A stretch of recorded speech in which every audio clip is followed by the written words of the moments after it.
এই কনসেপ্টটা অত্যন্ত গুরুত্বপূর্ণ। এই যে সমাবেশ, ব্যবস্থা দল বা এনসেম্বল, অ্যাসেম্বলিজ এবং এনসেম্বলের যে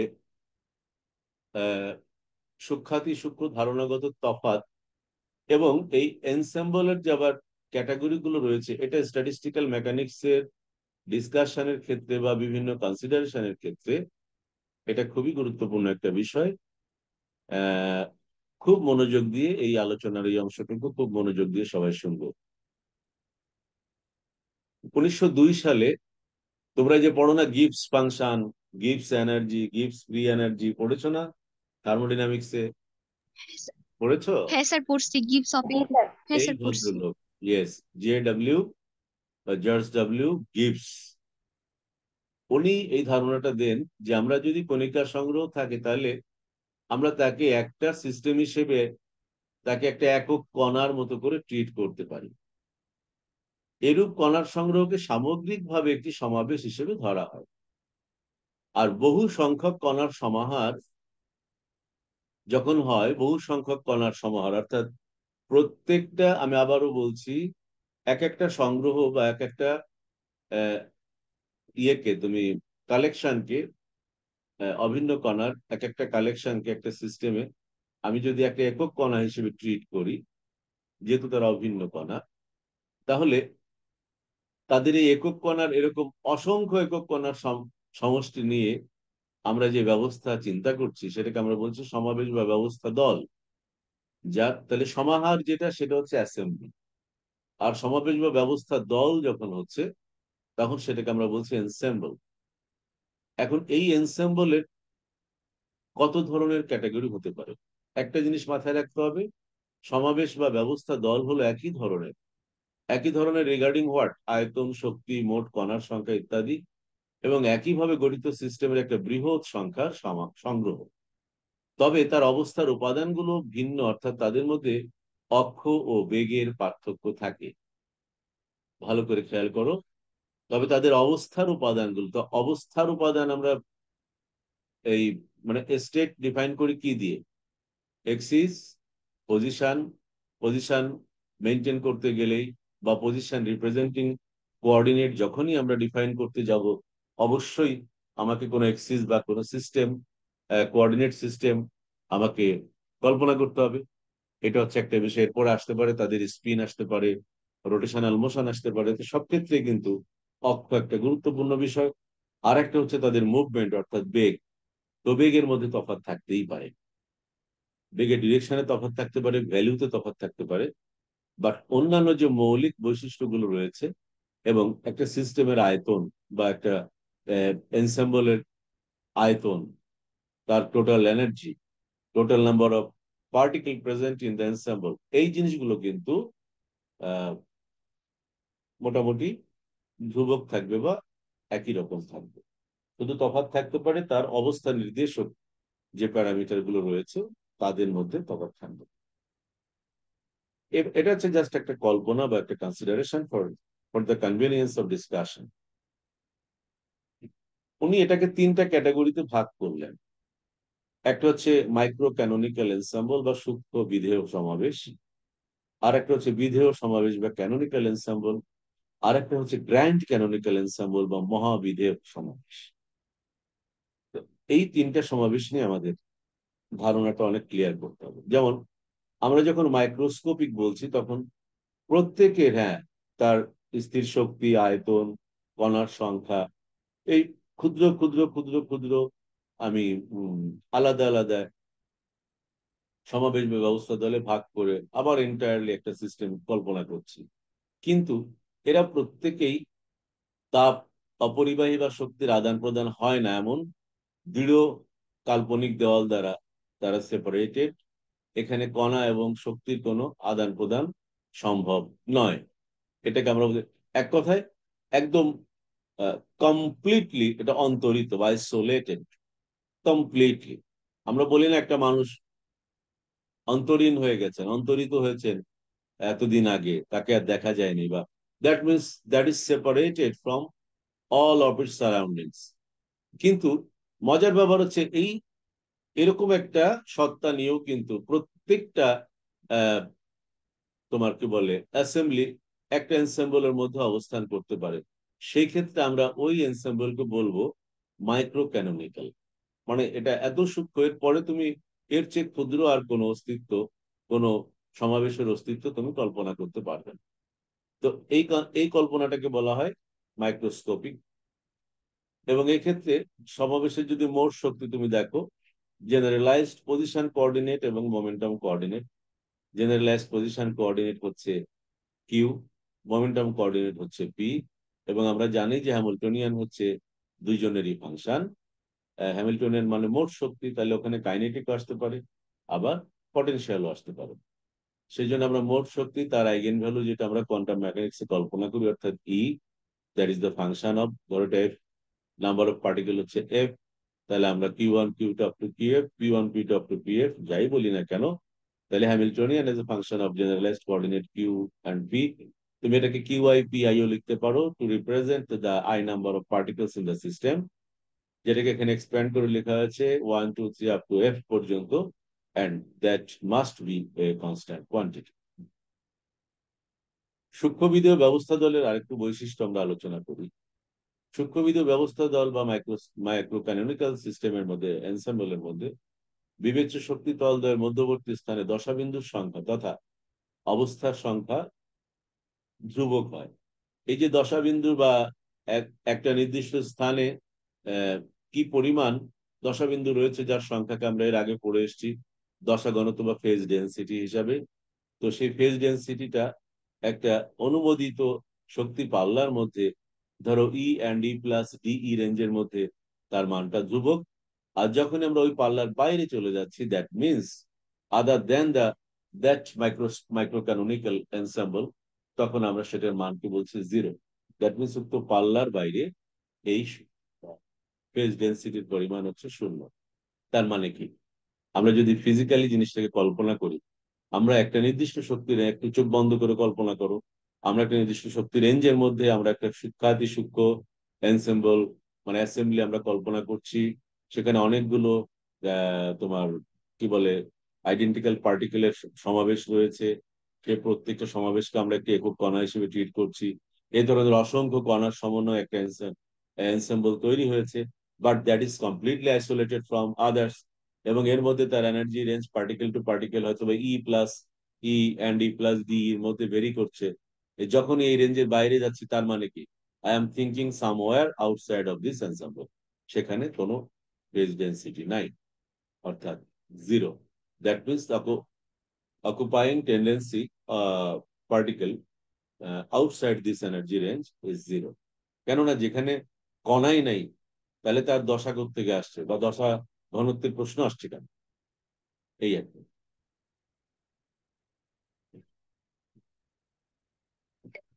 থিওরিটিক্যাল ফিজিক্স তো একটু বেশি কল্পনা করতে হয়, এটাই ব্যাপার।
হ্যাঁ, তাহলে এটা ছিল আমাদের মোটামুটি মাইক্রো ক্যানোনিক্যাল এনসেম্বলের বৈশিষ্ট্য। তাহলে আমরা এখানে আরো দুই তিনটা জিনিস একটু জেনে রাখি। দশাঘনত্ব শক্তির অপেক্ষক হওয়ায় সমাবেশ পরিসংখ্যানিক সাম্যাবস্থায় থাকে। দশাঘনত্ব শক্তির অপেক্ষক হওয়ায় সমাবেশ পরিসংখ্যানিক সাম্যাবস্থায় থাকে। এই সমাবেশ দ্বারা অনুমিত গড় ধর্মাবলী সময়ের সাথে অপরিবর্তিত থাকে। অনুমিত মানে যেটা আমরা অ্যাজিউম করছি, হ্যাঁ, এভারেজ যে প্যারামিটার গুলোর এভারেজ যে ভ্যালু আমরা ক্যালকুলেট করছি, সেটা মোটামুটি এভারেজ ভ্যালুটা অপরিবর্তিত থাকে। ইন বিটুইন সামান্য ভেরিয়েশন হতে পারে, কিন্তু এভারেজ ভ্যালুটা যেমন আমরা বলছি ই অ্যান্ড ই প্লাস ডি, তার মানে ছোট্ট একটা পাল্লা কিন্তু আমরা এখানে বিবেচনা করছি। এবং সেই পাল্লার মধ্যে কিছু সূক্ষ্মাতি সূক্ষ্ম পরিবর্তন হলেও টোটাল এনসেম্বলের যে এভারেজ ক্যারেক্টারিস্টিক সেটার মান অপরিবর্তিত থাকে। আর এনার্জি শেলের মধ্যে, যে এনার্জি শেল তুমি চিন্তা করেছো, সেই এনার্জি শেলের মধ্যে কিন্তু ফেজ ডেন্সিটি যেটাকে বলছি আমরা, হ্যাঁ, এইটার বন্টন মোটামুটি ইউনিফর্ম হবে। ইউনিফর্ম মানে সুষম, এরকম না যে এইখানে 10টা আছে মাঝখানে এত নাই আবার এখানে গিয়ে 50টা আছে, সেরকম না। এটা বলা হচ্ছে যে অলমোস্ট এটা ইউনিফর্ম একটা ডিস্ট্রিবিউশন হবে। এটা হচ্ছে মাইক্রো ক্যানোনিক্যাল এনসেম্বলের কনসেপ্ট বা ধারণাগুলি। তাহলে ওর সঙ্গে আমাদের ক্যানোনিক্যাল এনসেম্বলের তফাৎটা হচ্ছে এক্ষেত্রে আমরা এই যে তাপমাত্রা, আয়তন এবং কণার সংখ্যা খুব ভালো করে খেয়াল করো। প্রথমে আমরা বলেছি স্থির শক্তি, মাইক্রো ক্যানোনিক্যালের ক্ষেত্রে বলেছি স্থির শক্তি, আয়তন, কণার সংখ্যা। এখানে এসে আমরা বলছি, এখানে আমরা প্যারামিটার গুলোকে কিন্তু এখানে আমরা একটু অ্যাড করেছি, কারণ ওখানে তোমার তাপমাত্রা, এই মাইক্রো ক্যানোনিক্যাল সিস্টেমে আরেকটা কথা আমি বলি যেটা আলোচনায় আসেনি, সেটা হচ্ছে যেহেতু তারা সেপারেটেড থাকে বা আইসোলেটেড থাকে, তাদের প্রত্যেকের নিজস্ব, প্রত্যেকের আহ, মানে প্রতিটা অ্যাসেম্বলির মধ্যে তাদের নিজস্ব জায়গা থেকে এনট্রপির মান বাড়তে থাকে, কারণ এখানে তাপের, শক্তির বা কণার আদান প্রদান হয় না। সুতরাং তার নিজের মধ্যে যে কার্যক্রমগুলো চলছে সেই কারণে আদান প্রদান না হয় বা মিউচুয়াল কোনো লেনদেন না হওয়ার কারণে তার যে সিস্টেমের কাজ করার যে মানে সীমাবদ্ধতা বলো বা আহ, অপারগতা বলো, সেটার ক্রমান্বয়ে বাড়ছে। কারণ আমরা জানি যে থার্মাল ইকুইলিব্রিয়ামে পৌঁছানোর জন্যই মূলত একটা সিস্টেম থেকে আরেকটা সিস্টেমে এনার্জি ট্রান্সফার হয়। শুধু এনার্জি নয়, যদি আমরা সার্বিকভাবে সাম্যাবস্থা চিন্তা করি তাহলে সেখানে এনার্জি হতে পারে, তাপমাত্রা বা তাপের আদান প্রদান হতে পারে, কণার আদান প্রদান হতে পারে, সবকিছুই হতে পারে। কিন্তু এখানে কোনো কিছুকে আমরা অ্যালাউ করছি না বিধায় প্রত্যেকটা সমাবেশ, তার সূক্ষ্ম সমাবেশের মধ্যে তাদের এন্ট্রপির পরিমাণ কিন্তু বাড়ছে, কারণ তারা সাম্যাবস্থায়, পরস্পরের সাথে সাম্যাবস্থায় যাওয়ার কোনো সুযোগ নেই। এই কথাটা আমি মার্ক করে দিই, এখানে লেখা আছে তো।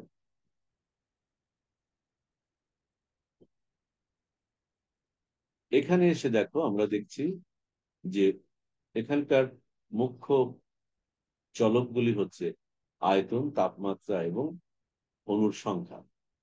এবং তারা, আমরা আগেই বলেছি যে এরা সদৃশ্য কণা। তাহলে এক্ষেত্রে তাপীয় সংযোগ ঘটিয়ে সবগুলো সিস্টেমকে সমান তাপমাত্রায় আনা হয়। আর সমাবেশ বা ব্যবস্থা দলের প্রতিটি সিস্টেম দৃঢ় কিন্তু তাপ সুপরিবাহী দেয়াল দ্বারা পৃথক থাকে। ফলে সিস্টেমগুলোর মধ্যে তাপের বিনিময় ঘটে এবং এরা একই উষ্ণতায় অবস্থান করতে পারে। বিদেয় সমাবেশ সিস্টেমগুলোর মধ্যে তাপ বা শক্তির আদান প্রদান ঘটলেও কণার আদান প্রদান ঘটে না। তাহলে এনার্জি বা হিটের আদান প্রদান ঘটে, ঘটে তারা থার্মাল ইকুইলিব্রিয়ামে থাকে, বাট কণার আদান প্রদান ঘটে না। কথাটা কিন্তু মাথায় রাখতে হবে। বিধেয় সমাবেশের অধীনে সিস্টেমগুলোর মধ্যে শক্তির বিনিময় ঘটে। পরিসাংখ্যিক সাম্যাবস্থায় সূক্ষ্ম বিধেয় সমাবেশের কোনো অংশ অথবা এর কোন উপসিস্টেমকে বিধেয় সমাবেশের রূপে গণ্য করা যায়। এই কথাটা একটু ভালো করে বুঝে নাও। পরিসাংখ্যিক সাম্যাবস্থায় সূক্ষ্ম বিধেয় সমাবেশে আমরা এর আগে যেটা পড়লাম তার কোনো একটা অংশকে অথবা কোন একটা উপ অংশকে আমরা বিদেহ সমাবেশ রূপে গণ্য করতে পারি, এই সেন্সে যে ওই পুরো সূক্ষ্ম অংশটুকু কিন্তু তারা নিজেরা নিজেদের মধ্যে একটা ইকুইলিব্রিয়ামে রয়েছে। ওই পয়েন্ট অফ ভিউ থেকে আমরা বলতে পারি। কিন্তু যখনই আমরা ইন জেনারেল যখন আমরা ক্যানোনিক্যাল এনসেম্বল বলছি, তখন কিন্তু আমাদের সামগ্রিকভাবে তোমার কি বলে ইকুইলিব্রিয়ামের কথা চিন্তা করতে হবে। বিদেহ সমাবেশের সম্ভাব্যতা ঘনত্ব পরিসাংখ্যিক উষ্ণতা অর্থাৎ পরম উষ্ণতা ও শক্তির উপর নির্ভর করে। এই সমাবেশকে স্থূল অবস্থা বা পারমাণবিক উপসিস্টেমের ক্ষেত্রে সমভাবে প্রয়োগ করা যায়। সেটা তো আমরা বুঝতেই পারছি, কারণ এখানে তো অনেকগুলো মানে বলা যায় যে তোমার একই রকম অনেকগুলো সিস্টেমকে নিয়ে আমরা এনসাম্বল গঠন করেছি, যারা all those are at thermal equilibrium. শক্তি সংরক্ষণের প্রয়োজন হয় না বলে এই সমাবেশকে তাত্ত্বিকভাবে ব্যবহার করা সুবিধাজনক, কারণ আমরা তো শুরুতেই বলছি এখানে শক্তি এবং তাপের আদান প্রদান চলছে, তারা ইকুইলিব্রিয়ামে আছে। একই উষ্ণতা সম্পন্ন দুটি বিদেহ সমাবেশের সংযোজনে অপর একটি বিদেহ সমাবেশ উৎপন্ন হয়, হতেই পারে। কারণ এই দুজন যদি একই উষ্ণতায় থাকে, তাহলে পরস্পর তারা যদি আবার থার্মাল কন্ট্যাক্টে চলে আসে, তাহলে দুইজন মিলে আবার একটা বিদেহ সমাবেশ গঠন করতে পারে, কোনো অসুবিধা নেই। এবার আসো মহাবিদেহ বা গ্র্যান্ড ক্যানোনিক্যাল। এখানে আবার যোগ হচ্ছে তাপমাত্রা ঠিক আছে, আয়তন ঠিক আছে, পাশাপাশি তাহলে তুমি দেখো এইখানে কেন এনার্জি ভেরিয়েবলটা এখানে কেন নাই, বুঝতে পেরেছো? তুমি মাইক্রো ক্যানোনিক্যাল সিস্টেম, এই প্রশ্নটা আমাকে করনি কেন তোমরা? এই মাইক্রো ক্যানোনিক্যাল সিস্টেমে তোমার চলক ছিল শক্তি, আয়তন এবং কণা, খেয়াল করো, এবং এখানে কিন্তু এন্ট্রপি বাড়ছিল, কারণ আমরা ওখানে তাপমাত্রা বা শক্তি কোনো আদান প্রদানের সুযোগ ছিল না। যা কিছু আছে ওই নির্দিষ্ট তার নিজের মধ্যেই। সুতরাং তার সেখানে কিন্তু শক্তি যে তোমার থাকছে, প্রত্যেকটা দশাবিন্দুতে শক্তির পরিমাণ পার্টিকুলারলি প্রত্যেকের একই থাকছে তা কিন্তু নয়, তবে গড় মান আমরা হিসাব করেছি। বাট এইখানে এসে কিন্তু শক্তির আমার শক্তি প্যারামিটার দরকার হচ্ছে না, তার কারণ দে আর এট থার্মাল ইকুইলিব্রিয়াম। তাহলে তাপের আদান প্রদান হতে পারে তাপমাত্রার পার্থক্যজনিত কারণে, সেই কারণে কিন্তু এখানে তাপমাত্রার একটা বিষয় রয়েছে। বাট ইকুইলিব্রিয়ামে যখন যাবে, তাহলে যদি অল সিস্টেমের বা অল পোর্শন একই তাপমাত্রায় পৌঁছে যায়, তখন আমি বুঝতে পারলাম যে দে আর এট থার্মাল ইকুইলিব্রিয়াম। এই কারণে বলা হচ্ছে স্থির তাপমাত্রা।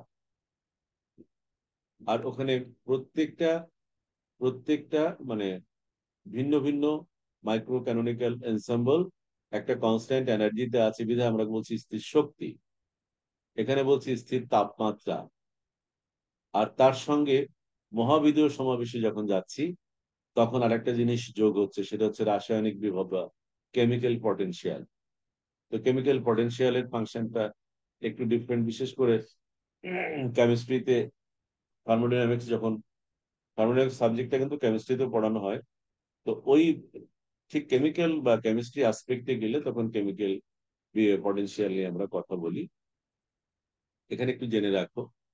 আর কেমিক্যাল মানে কি সেটা তো তোমরা জানো, যে যখন পদার্থের মধ্যে তার বিশেষ করে তোমার বন্ডিং অথবা ইলেকট্রনের আদান প্রদান জনিত বা শেয়ারিং জনিত কোনো কাণ্ড ঘটে, তখনই মূলত কেমিক্যাল রিয়াকশনের দিকে যায় বা কেমিক্যাল ঘটনাবলীর দিকে যায়। রাসায়নিক ঘটনাবলী কখনোই ঘটে না। তো সেই ক্ষেত্রে তার পটেনশিয়াল এনার্জি কত হবে বা কি পটেনশিয়ালে সে অবস্থান করবে, ওই মেজারমেন্টটাকে আমরা বলছি রাসায়নিক বিভব। আয়তনটা তো থাকবেই সব ক্ষেত্রে, আর রয়েছে স্থির তাপমাত্রা। তাহলে স্থির তাপমাত্রা, আয়তন এবং রাসায়নিক বিভব সম্বলিত বহু সংখ্যক স্বাধীন সিস্টেমের সমাবেশকে আমরা মহাবিদীয় সমাবেশ বলে থাকি। এরূপ সমাবেশে সিস্টেমগুলো দৃঢ় প্রবেশ্য এবং তাপ পরিবাহী দেয়াল দ্বারা এমন ভাবে পৃথক থাকে যে কণা এবং তাপ শক্তির বিনিময়ে সাপেক্ষে সবগুলো সিস্টেমে একই উষ্ণতা ও রাসায়নিক বিভব অবস্থান করে। এই যে প্রয়োজনীয় কথাটা এখন এসছে, অর্থাৎ যখনই কণার আদান প্রদান সম্ভব, যখনই কণার আদান প্রদান হচ্ছে, তখনই তাদের কেমিক্যাল পটেনশিয়ালের ইকুইলিব্রিয়াম বা ব্যালেন্স হচ্ছে। আর কণার আদান প্রদান না হলে সেখানে কিন্তু তোমার শক্তির আদান প্রদান হচ্ছে ঠিকই, তাপমাত্রা ব্যালেন্স হচ্ছে, কিন্তু কেমিক্যাল পটেনশিয়ালের ব্যাপারে তুমি কোনো কথা বলতে পারছো না। কেননা ওখানে কণার আদান প্রদান হয়ে ইউনিফর্ম কোনো কণা স্টেট বা পার্টিকুলার স্টেট কিন্তু তৈরি হয়নি। এরূপ সমাবেশের শক্তি ও সেই সাথে কণিকার আন্তঃবিনিময় ঘটে। তাহলে প্রথমটাতে কোনো শক্তি বা কণার আদান প্রদান ঘটে না, দ্বিতীয়টাতে শক্তির আদান প্রদান ঘটে তাপমাত্রার ইকুইলিব্রিয়ামের জন্য, তাপের আদান প্রদান ঘটে কিন্তু কণার আদান প্রদান ঘটে না, আর তৃতীয়টাতে শক্তি এবং কণা উভয়েরই আদান প্রদান ঘটে। ক্লিয়ার?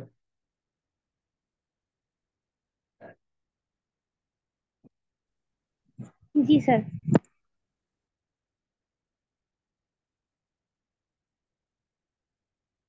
এখন এটার মধ্যে একটা তুলনামূলক আলোচনা এখানে আছে। আমি যেগুলো এতক্ষণ বললাম সেই কথাগুলোকে একটু গাণিতিক ভাবে উপস্থাপন করা হয়েছে। বিভিন্ন বন্টন ফাংশন অথবা তোমার কি বলে বন্টন অপেক্ষক যেটা বললাম, বা বিভাজন অপেক্ষক যেগুলো আমরা এর আগে পড়ে এসেছি, সেটা দ্বারা আমরা এখানে ডিফাইন করেছি। তো পাল্লার বাইরে এবং ভিতরে মাইক্রো ক্যানোনিক্যাল হলে কি হবে, এটা হচ্ছে মাইক্রো ক্যানোনিক্যালের ক্ষেত্রে যে ডিসকাশন আমরা করলাম। মানে এরা পয়েন্ট আকারে, তিনজনকে পয়েন্ট আকারে কম্পেয়ার করেছে। হুম, আমি 1 নম্বর পয়েন্ট একটু পড়ে তোমাদেরকে বুঝিয়ে দিই। সূক্ষ্মবিধীয় সমাবেশী সিস্টেমগুলির শক্তি, আয়তন এবং কণা একই এবং ধ্রুবক হয়। কাজেই সমাবেশের উপসিস্টেম গুলো দৃঢ় অবৈধ তাপ সুনিরোধক দেয়াল দ্বারা পৃথক থাকে, যেন এদের মধ্যে শক্তি বা কণার বিনিময় না ঘটে। একটু আগে আমরা আলোচনা করেছি। আবার বিধেয় সমাবেশের সিস্টেম গুলোর উষ্ণতা, আয়তন ও কণা একই হয়। ফলে সিস্টেম গুলো দৃঢ় অবৈধ কিন্তু তাপ সুপরিবাহী দেয়াল দ্বারা পৃথক থাকে, যেন এদের মধ্যে তাপ শক্তি বিনিময় ঘটে এবং সম্পূর্ণ সিস্টেমের উষ্ণতা, আয়তন ও কণার সংখ্যা স্থির থাকে। অপরপক্ষে মহাবিধেয় সমাবেশী সিস্টেমগুলো একই উষ্ণতা, আয়তন এবং রাসায়নিক বিভবের অধীনে। এক্ষেত্রে সিস্টেমগুলো দৃঢ় প্রবেশ ও তাপ সুপরিবাহী দেয়াল দ্বারা পৃথক থাকে, যেন এদের মধ্যে তাপ শক্তি ও কণার বিনিময় ঘটে এবং সিস্টেমগুলো উষ্ণতা ও রাসায়নিক ধ্রুবক একই হয়। ক্লিয়ার? আমরা এই তিনটা জিনিস আলোচনা করলাম না তখন। Point G number sir. 2, energy E and E plus D শক্তি পাল্লার মধ্যে সূক্ষ্মবিধীয় সিস্টেমে বন্টন অপেক্ষক হচ্ছে রো ই, এবং সেটার মান হচ্ছে ধ্রুবক। এবং এই পাল্লার বাইরে গেলে রো ইকুয়াল টু 0। কিন্তু বিধেয় সমাবেশের ক্ষেত্রে বন্টন অপেক্ষক, এই যে বন্টন অপেক্ষকের আগে আমরা পড়ে আসছি, a exponential of E by KT, এই ফাংশন মেনে চলে। আর মহাবিধেয় যখন হবে তখন সেখানে চলে আসবে তোমার কেমিক্যাল পটেনশিয়াল রিলেটেড টার্ম। আর এখানে তার ওমেগা দিয়ে কি বোঝাতে চেয়েছে সেটা কিন্তু উল্লেখ করেনি।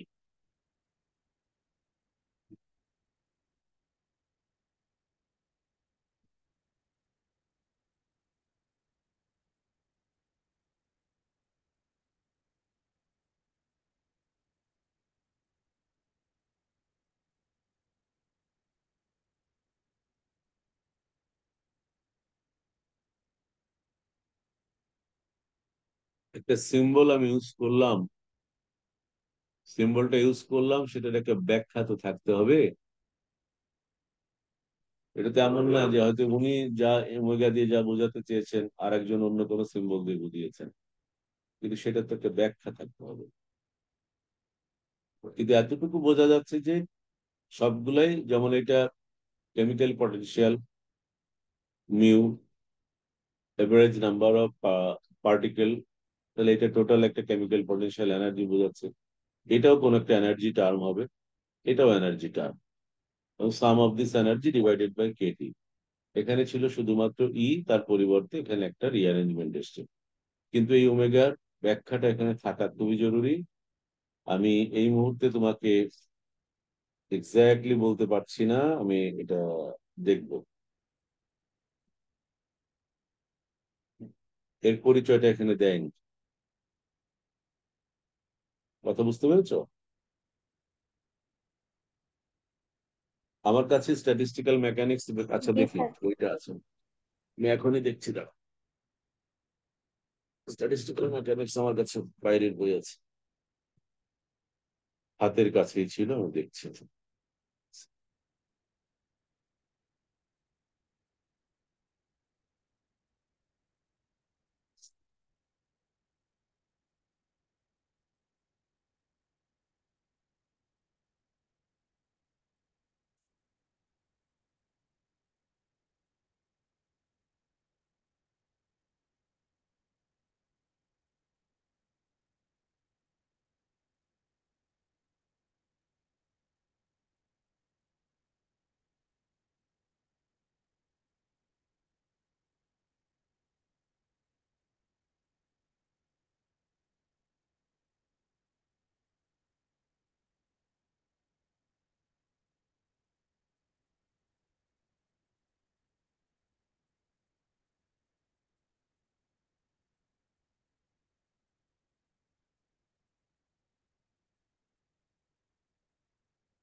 হুম।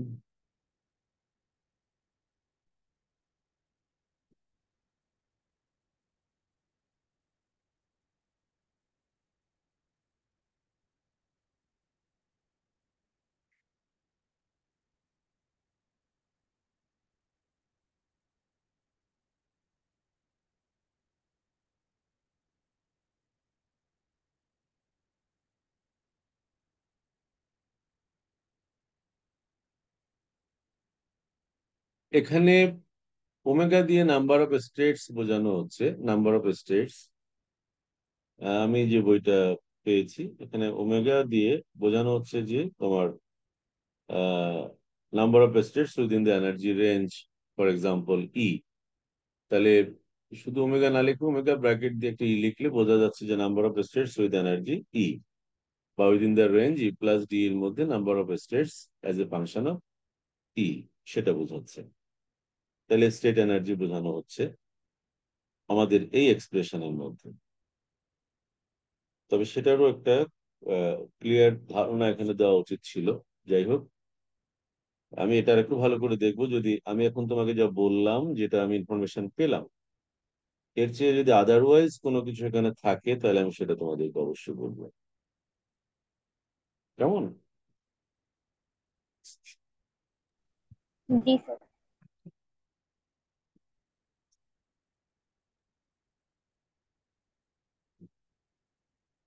আমাদের সময়ের এটা খুবই ভালো একটা বই ছিল। আমরা তো আর তোমাদের মতো বাংলা মিডিয়াম পড়তে পারিনি। গুপ্ত কুমারের লেখা একটা বই, স্ট্যাটিস্টিক্যাল মেকানিক্স। বইটা আমার ছাত্র জীবনের বই, বাট আর এরকম প্রিন্টিং এর বই এখন পাওয়া যায় না, বুঝছো? কারণ যা পাওয়া যায় সব ওই ফটোকপি। Sorry. ঠিক আছে, আমি এটা এখন তো আমরা ক্লাস চলছে, এই মুহূর্তে ফাংশনটা মনে রাখো। আমি আমি আবার দেখবো। আমাদের ইউনিভার্সিটির দুটো ছেলে মারা গেছে মোটরসাইকেল অ্যাক্সিডেন্ট করে, শুনেছো তোমরা? না স্যার, শুনি নাই। ना सर। ফাইনাল ইয়ারের স্টুডেন্ট। আহা, বাবা মা তার মনকে কিভাবে সান্ত্বনা দিবে? তো যাই হোক, এটা আর সূক্ষ্মবিধেয় সমাবেশে বিভাজন অপেক্ষক, যেটা আমরা ডেল গামা বলি, ডেল গামা, এটার এটার ডেফিনিশনটা সূক্ষ্মবিধেয় যে সিস্টেম বা এনসেম্বল, সেখানে বিভাজন অপেক্ষক হচ্ছে ডেল গামা। কিন্তু যদি এটা বিধেয় সমাবেশ হয় তখন বিভাজন অপেক্ষকটাকে জেড এন, আমরা এর আগের চ্যাপ্টারে ক্যালকুলেট করেছিলাম বিভাজন অপেক্ষক, that is equal to integration exponential of E by K T into D. এটা ক্যাপিটাল গামা, বুঝতে পারছো? D gamma. জাস্ট এগুলো লিখেছে, এটা তো ডেরিভেশন গুলো তো করে দেখানো, এখানে অপশন না, এখানে জাস্ট কোন সিস্টেমের জন্য কোনটা প্রযোজ্য সেটা লেখা হয়েছে। আর মহাবিদ্যুৎ সিস্টেম হলে ওখানে অবশ্যই কেমিক্যাল পটেনশিয়ালের টার্মটা আসবে। কেমিক্যাল পটেনশিয়াল মিনস মিউ এর টার্মটা আসবে। তাহলে তার ক্ষেত্রে হচ্ছে এখানে জেড এন এর যে এক্সপ্রেশন আমরা পেয়েছি, তার সঙ্গে summation over exponential of this into Z N. সূক্ষ্ম বিধি ও সমাবেশের শক্তি ও কণা সংখ্যা। একটা জিনিস খেয়াল করে দেখো, মাইক্রো মাইক্রো ক্যানোনিক্যালের ক্ষেত্রে যা পেয়েছি, ক্যানোনিক্যালে গেলে তখন তার আরেকটা সাম আপ হচ্ছে, আবার যখন আমরা গ্র্যান্ড ক্যানোনিক্যালে যাচ্ছি তখন সেটার উপর আরেকটা সাম আপ হচ্ছে। এই জিনিসগুলো কিন্তু খেয়াল করতে হবে। মাইক্রো ক্যানোনিক্যাল মানে সে সূক্ষ্মাতি সূক্ষ্ম এবং তার মধ্যে করে ইন্ডিভিজুয়াল। যখন ক্যানোনিক্যালে যাচ্ছি তখন কিন্তু তার মধ্যে মাইক্রো ক্যানোনিক্যালের ইনভলভমেন্ট রয়েছে বা ইনক্লুশন রয়েছে। আর যখন মহা বিধেয়তে যাচ্ছি, গ্র্যান্ড ক্যানোনিক্যালে যাচ্ছি, তখন কিন্তু ক্যানোনিক্যালের ইনক্লুশন সেখানে রয়েছে। তাহলে গাণিতিক এক্সপ্রেশন গুলো তো সেটা আসবে, বাট এগুলোর আবার ইয়েও আছে, তোমার ডেরিভেশনও আছে, থিওরিটিক্যাল ডেরিভেশন রয়েছে। এখন আমাদের যদি পরীক্ষাতে ডেরিভেশন গুলো না থাকে, ডেরিভেশন গুলো কি আসে, মানে এরকম কি প্রশ্ন আসে যে দেখাও যে মহাবিধেয় সমাবেশের জন্য আহ বন্টন অপেক্ষক জেড ইজ ইকুয়াল টু এত, এরকম আসে?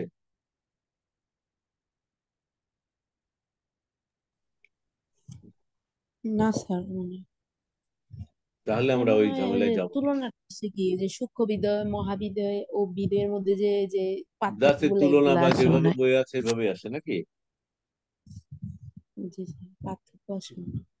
তুলনা বোঝা বললে আছে। এই যে এতক্ষণ যে আলোচনা করলাম এটাকে ছক আকারে দেওয়া আছে, এটা বলবো। জি স্যার।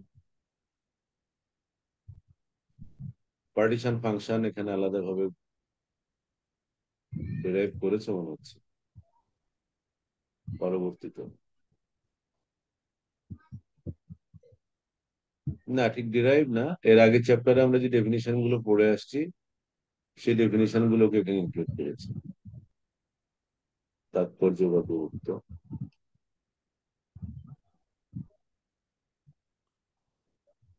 আচ্ছা, আমরা আমাদেরকে এবার একটু বলো, আমরা তো বুঝলাম যে এই চ্যাপ্টারের কন্টেন্টস কি। মারিয়াম, শুনতে পাচ্ছো?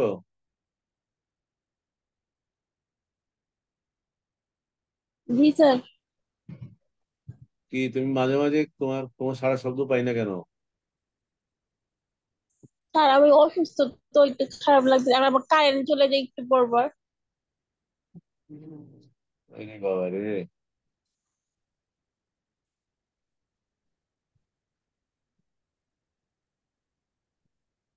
তোমাদেরকে কিন্তু আমার বলা ছিল যে প্রত্যেকটা চ্যাপ্টারের এই যে এবছরের জন্য তোমাদের জন্য ইম্পর্টেন্ট টপিক গুলো এটা পয়েন্ট আউট করে বসে, এত পয়েন্ট, এত এত পয়েন্ট, এত এত পয়েন্ট তো আগে পড়ান, বলেছিলাম না?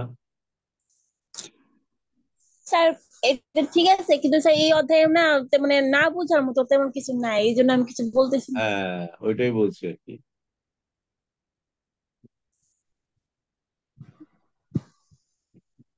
আর এই এই যে অধ্যায়টা মানে এই তেমন প্রশ্নটা কই, প্রশ্ন নাই। আইনের লোক সমগ্র দল বা ওই যে গ্রাউন্ড যেটাকে বলেছে আমরা, দাঁড়াও দাঁড়াও একটা জিনিস একটু দেখি। আহ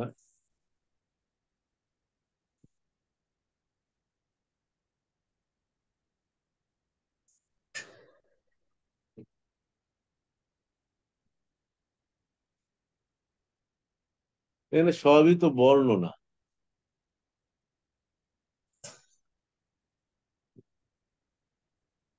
সবই তো জি দেখি স্যার। বর্ণনা। জি স্যার, ক্যালকুলেশন গুলাও সহজেই, নর্মাল। সাজেশনটা দেখতে পাচ্ছো সবাই? জি স্যার। হ্যাঁ জি স্যার। স্যার। এই যে এখানে টপিক গুলো এরকম: আদর্শ গ্যাসের জন্য হেলফ মুক্ত শক্তি এবং এন্ট্রপির রাশিমালা, ঠিক আছে।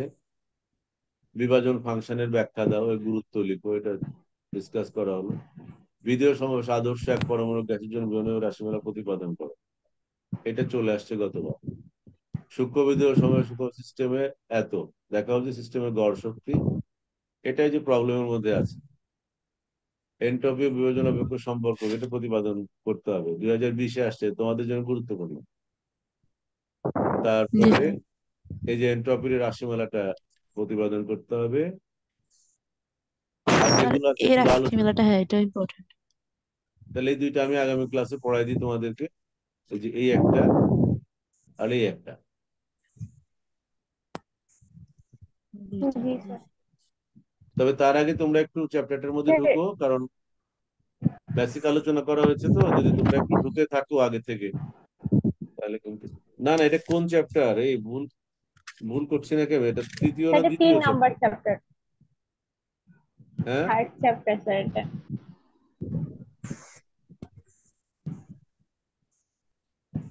থার্ড চ্যাপ্টারের কোয়েশ্চেন তো সেকেন্ড চ্যাপ্টারের সাথে মিলতেছে। এটা স্যার এখানে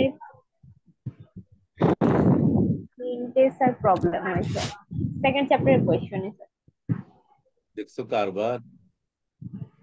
এই যে এটা আমরা পড়লাম, এটা চলে আসছে, পড়তে হবে না। সিস্টেম কি, সিস্টেমের এই প্রতিপাদনটা পড়াতে হবে আমার, এটা চলে আসছে। জি আর তারপর হচ্ছে এই যে তুলনামূলক, এটা পড়ানো হয়ে গেল। এটা হয়ে গেছে স্যার। এই জি স্যার। পার্থক্যটা পড়ানো হয়ে গেল। বোল্টজম্যান নীতি, এই যেটা এরপরে যেটা আমরা দেখছিলাম, বোল্টজম্যান নীতি। স্যার এরপর একটা মনে পড়াতে হবে, এন্ট্রপি ও সম্ভাব্যতার মধ্যে যে একটা সম্পর্ক। এই যে, হ্যাঁ, এই যে বোল্টজ, দেখেছো? জি স্যার। তো এখানে নতুন কনসেপচুয়াল নতুন তেমন কিছু নাই এই জায়গাতে। স্যার ওই যে বোলসম্যানের যে এন্ট্রপি ও সম্ভাব্যতার মধ্যে যে সম্পর্কটা, এই যে, এটা তো ইম্পর্টেন্ট। এই যে G S is sir, equal to এটা কে হ্যাঁ, ডাব্লিউ। এটা হ্যাঁ আলোচনা করে দিতে হবে একটু। আবার এই যে এইভাবেও আসে অনেক সময়।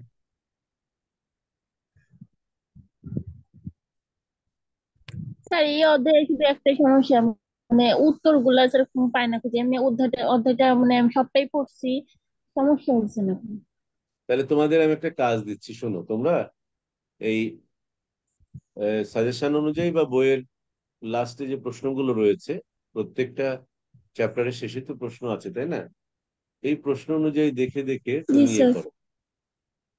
প্রশ্ন অনুযায়ী দেখে তুমি হচ্ছে তোমার যে প্রশ্নগুলোর উত্তর প্রয়োজন সেটা তুমি ফাইন্ড আউট করতে পারছো কিনা, সেটা আগে তুমি দেখো। যদি না পারো, ওইগুলোকে ফাইন্ড আউট করো, স্যার এগুলো ডিসকাস করে দেন। তাহলে আমাদের জন্য কাজটা অল্প সময়ে অনেক কাজ বেশি করা যায়। ছেলেরা কি জি শুনতে স্যার। পাচ্ছ আমার কথা? ছেলেরা, মেহেদি হাসান, জি স্যার, শুনতে পাচ্ছি স্যার। সুজিত,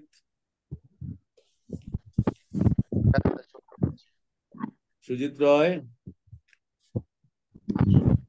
স্যার শুনতে পাচ্ছি। আমি কি বলেছি বলো তো?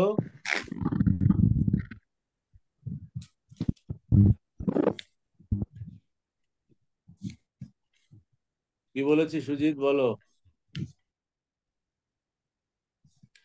স্যার লাস্টের ইম্পর্টেন্ট প্রশ্নগুলো ওইগুলো দেখতে হবে, যদি পাওয়া যায় পরীক্ষা যদি যেহেতু না চলে পাওয়া যায় আসছে, তাহলে আপনাকে বলতে। হ্যাঁ, পরীক্ষা যেহেতু চলে আসছে, আমি তো এই চ্যাপ্টারের বেসিক বা এর কন্টেন্টস এর যে ধারণাগত নতুনত্ব সেটা নিয়ে আমি কথা বললাম। এখন তোমাদের কাজ হচ্ছে যে তোমাদের ইম্পর্টেন্ট প্রশ্নগুলোর উত্তর বুঝতে পারা বা চেষ্টা করা। যেখানে যেখানে সমস্যা হবে ওই জিনিসগুলো আমাকে নেক্সট ক্লাসে তোমরা উত্থাপন করবে, ঠিক আছে? হুম।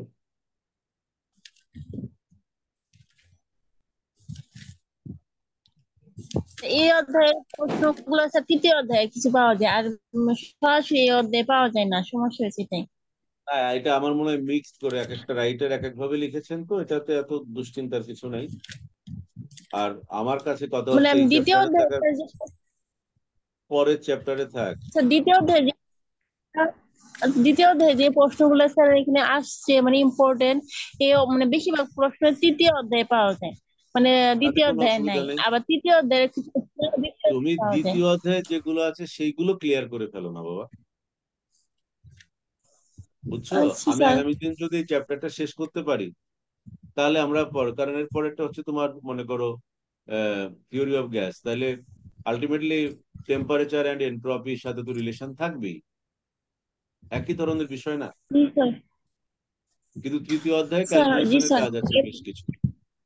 তৃতীয় অধ্যায়ে ক্যালকুলেশনের বেশ কিছু কাজ আছে, ওগুলো আমাকে করে দিতে হবে।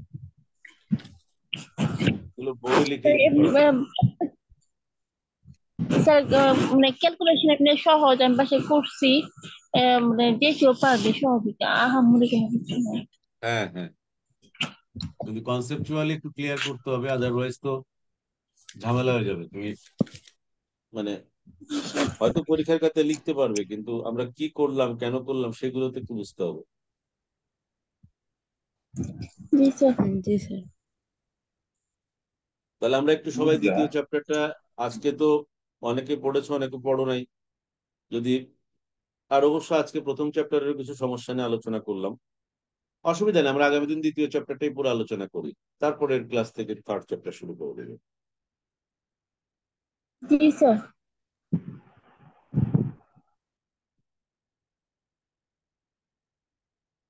পরীক্ষার প্রস্তুতির ব্যাপারটাকে তাকে গুরুত্ব দিতে হবে, তাই না? জি স্যার।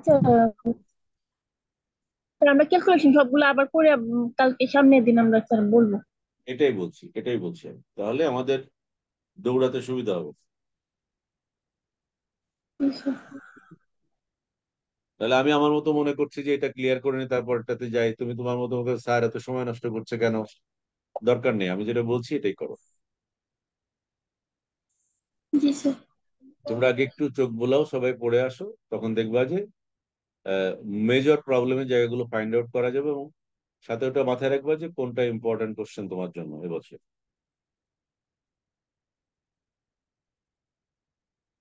স্যার কালকে কি পড়াবেন? কালকে নিউক্লিয়ার। জি স্যার। কালকে নিউক্লিয়ার স্যার পড়াবো। নতুন অধ্যায়। নিউক্লিয় বলটা কি ক্লিয়ার হয়েছে সবার? জি স্যার বাকি পড়ছিলাম তো স্যার। একদিনই পড়িয়েছি তো, আরেকটা ক্লাস নেই, বুঝছো? অনেকের হয়তো ক্লিয়ার হয়নি, আমাকে হয়তো বলছে না। আচ্ছা আচ্ছা স্যার। আরেকটা ক্লাস নেই, তাহলে ভালো হবে।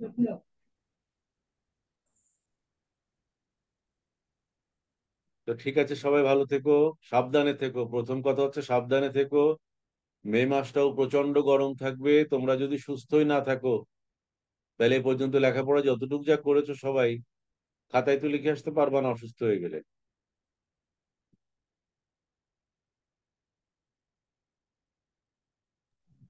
স্যার, বলো। স্যার আপনার বিকাশের নাম্বারটা কি নগদ করা স্যার? নগদ পেমেন্ট, বাকি না, পেমেন্টটা আমার দিয়ে নগদ দিচ্ছেন। হচ্ছে, গ্রামীণ নাম্বারটা নগদ, গ্রামীণ। আচ্ছা স্যার। আমার গ্রামীণ নাম্বারটা নগদ, আর বিকাশ হচ্ছে ওই যে এয়ারটেল নাম্বার যেটা, ওইটাই। Okay sir. ঠিক আছে। জি স্যার।